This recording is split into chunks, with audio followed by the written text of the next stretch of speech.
السلام علیکم۔ اے، عید سے تھوڑا سا مطلب 5-10 دن پہلے میرا واٹس ایپ کا جو اکاؤنٹ ہے وہ ہیک ہو گیا تھا۔ تو ہیکر نے میرے جو کانٹیکٹس ہیں ان کے ساتھ رابطہ کر کے ان سے پیمنٹ مانگی میرے نام کے اوپر۔ تو وہ کوئی 78,000 کی پیمنٹ انہوں نے اپنا اکاؤنٹ دیا ہوا تھا اس میں سے اس نے ٹرانسفر کروا لی۔ ٹھیک ہے، ابھی اکاؤنٹ میں رقم ٹرانسفر کروانے کے بعد اس نے ظاہر ہے اس کو وڈرا کیا ہوگا یا کسی کو ٹرانسفر کی ہوگی، تو یہ بہت ہی اوپن اینڈ شٹ کیس تھا۔ اس میں سے ریکوری کرنا جیز کیش کے لیے کوئی اتنا مشکل کام نہیں تھا، لیکن وہ ان کو جو ہے نا میں نے جیز کیش کے ہیلپ لائن پہ کال کر کے سارا کچھ ان کو ڈیٹیل دے دی تھی گھنٹے کے اندر ہی اندر۔ تو وہ اگر کرنا چاہتے تو وہ بڑی ایزیلی اس کو ٹریس کر سکتے تھے، لیکن انہوں نے اس ٹائم پہ بھی ٹال مٹول سے کام لیا، بعد میں بھی انہوں نے کوئی پروگرس نہیں کی۔ تو کچھ 10-15 دن پہلے پھر میں نے ان کو کمپلین کی اسٹیٹ بینک کو کمپلین کی۔ انہوں نے جو ڈیٹیل پوچھی ساری ڈیٹیل میں نے ان کو دے دی۔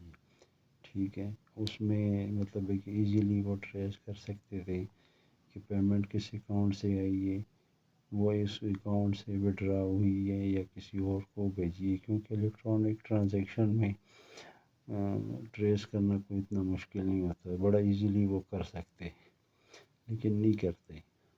15-20 دن تک انہوں نے لٹکائے رکھا، جی ہم اس کو لگے ہوئے ہیں ٹریس کرنے کی کوشش کر رہے۔ ٹھیک ہے، اس کے بعد پھر دیا انہوں نے جو رزلٹ دیا، جو میل کی اسٹیٹ بینک نے اور جے ایس کیش نے، اس نے کہا جی آپ کا جو پرابلم ہے وہ سولو ہو گئی ہے۔ سولو کیسی ہوئی ہے؟ کہتے جی آپ ہیلپ لائن پہ کال کریں جے ایس کیش کے۔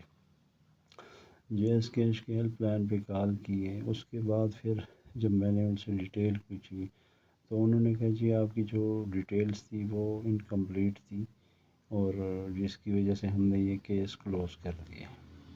ٹھیک ہے، یہ مطلب ہے کہ صرف میرے ساتھ نہیں ہے، بہت سارے لوگ ہیں جن کے ساتھ اس طرح کا فراڈ ہوتا ہے۔ اس فراڈ کو نہ یہ پکڑتے ہیں نہ اس میں انٹرسٹڈ ہوتے ہیں۔ ان کی کوشش یہی ہوتی ہے کہ یہ فراڈ ہوتے رہیں، لوگوں کو مطلب ہے کسی طرح لوٹ کے لے جایا کریں، ان سے پیسے لیں، اور یہ ان کو نہ ٹریس کرتے ہیں نہ پکڑتے ہیں، کیونکہ ان کا جو سسٹم ہے وہ سارا فراڈ پہ چلتا ہے۔ ٹھیک ہے، فراڈ پہ چلتا ہے تو ان کے جو فراڈی اور اسکیمر ہوتے ہیں، ہیکر ہوتے ہیں، جو نوسر باز لوگ ہیں، وہ ان کو سوٹ کرتے ہیں۔ ٹھیک ہے، اور یہ آپس میں مل ملا کے سارا کچھ کام کرتے ہیں، عام لوگوں کو لوٹ کر پیسے آپس میں بانٹ لیتے ہیں، اور آگے یہ شو کر دیتے ہیں کہ یہ آپ کے ڈاکومنٹس کمپلیٹ نہیں تھے۔ ڈاکومنٹس بھی کمپلیٹ دے دو، سارا کچھ بھی آپ کرو، تب بھی دی اینڈ ان کا رزلٹ یہی آتا ہے کہ بھئی آپ نے جو کمپلین کی ہے، جو ہمیں ڈیٹیل دی ہے، وہ انکمپلیٹ ہے۔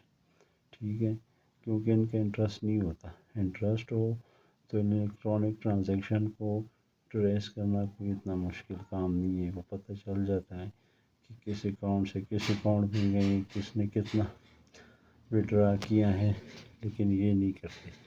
تو برائے مہربانی آپ جو اپنے آپ کو سیکیور کریں کسی بھی معاملے میں ہو، کیونکہ یہ جو ادارے ہیں، یہ جو بیٹھے ہوئے ہیں، انہوں نے آپ کو سیکیور نہیں کرنا، نہ آپ کی کوئی ہیلپ کرنی ہے۔ بس یہ اپنا فارمیلٹی پوری کرتے ہیں، ٹائم آپ کا ویسٹ کرتے ہیں، اور دی اینڈ آپ کو اس کا کوئی حاصل وصول نہیں آتا۔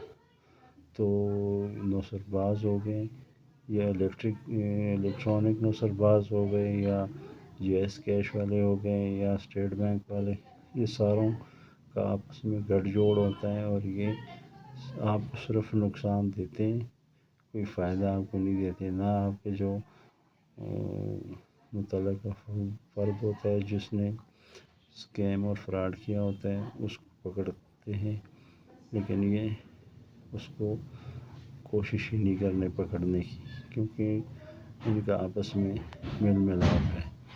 تو براہ کرم اپنے آپ کو سیکیور کریں، ان پہ کوئی بھروسہ نہ کریں، خاص کر یہ جیز کیش وغیرہ میں اپنی نہ پیمنٹ رکھیں اور نہ ان کو زیادہ استعمال کریں۔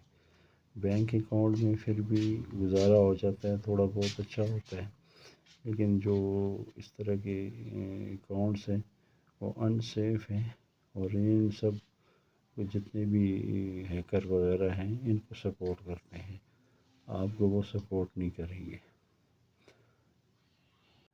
تو اینڈ پہ میں یہی کہوں گا کہ اپنے آپ کو سیکیور کریں، سیف رکھیں، کسی کے کہنے پہ یا کسی ادارے کے اس پہ کوئی بھی جو ہے نا وہ آپ کو نہ سپورٹ کرے گا نہ آپ کو سیف رکھے گا، ٹھیک ہے۔ جتنے بھی آپ کچھ ان کو پروف دے، ڈاکومنٹس دے، جو کچھ بھی دیں، وہ آپ اس کی توقع نہ رکھیں کہ جو آپ کی لوٹی ہوئی رقم ہے یہ واپس دلائیں گے آپ کو، کیونکہ یہ خود اس لوٹ مار کا حصہ ہوتے ہیں۔ تو برائے مہربانی اپنا بہت سارا خیال رکھیے گا۔ اللہ حافظ۔